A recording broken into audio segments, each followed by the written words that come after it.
एक समय की बात है, एक बूढ़ी औरत थी जो हमेशा रोती रहती थी।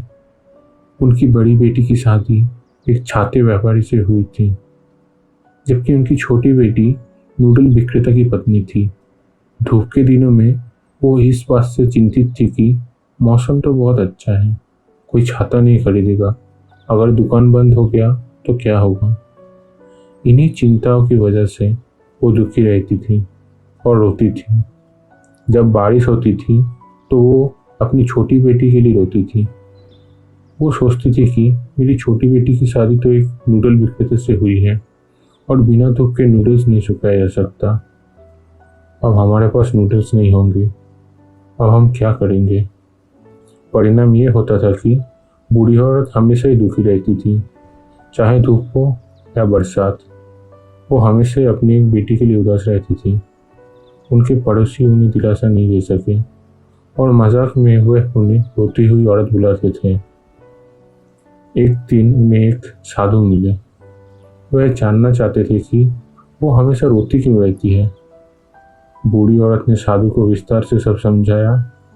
सब कुछ सुनने के बाद साधु ने कहा, मैं आपको खुशी का रास्ता दिखाऊंगा, अब आपको कोई दुख नहीं सताएगा। बूढ़ी औरत बहुत खुश हुई। उन्होंने साधु से कहा, बताइए मुझे क्या करना चाहिए? साधु ने जवाब दिया, बहुत आसान सा काम करना है आपको, अपना नजरिया बदलना है आपको। धूप के दिनों में आपको अपनी बड़ी बेटी के छाते न दिख पाने के बारे में नहीं सोचना, बल्कि आपको अपनी छोटी बेटी के ढेर सारे नूडल्स सुखा पाने और उन्हें बेच पाने के बारे में सोचना है।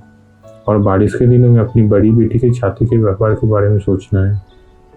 बारिश के दिनों में वो बहुत सारे छाते बेच पाएंगे और उनके छाते के व्यापार में उन्नति होगी। आखिरकार बूढ़ी औरत ने अपनी सोच में प्रकाश की किरणें देखी।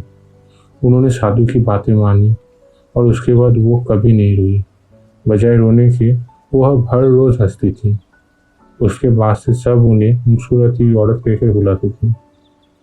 जीवन में सब कुछ नजरिए पर ही निर्भर है। एक सिक्के के हमेशा दो पहलू होते हैं। ये आपको तय करना है कि आप कौन से पहलू को देखना चाहते हो। बूढ़ी औरत के लिए कुछ भी नहीं बदला था। आज भी कुछ कुछ दिन कड़ी धूप निकलती है और कभी लगातार बारिश होती है। कुछ भी नहीं बदला, सिवाय उनके और उनके नजरिए के। और यही बदलाव उनके सुखी जीवन का रहस्य बन गया।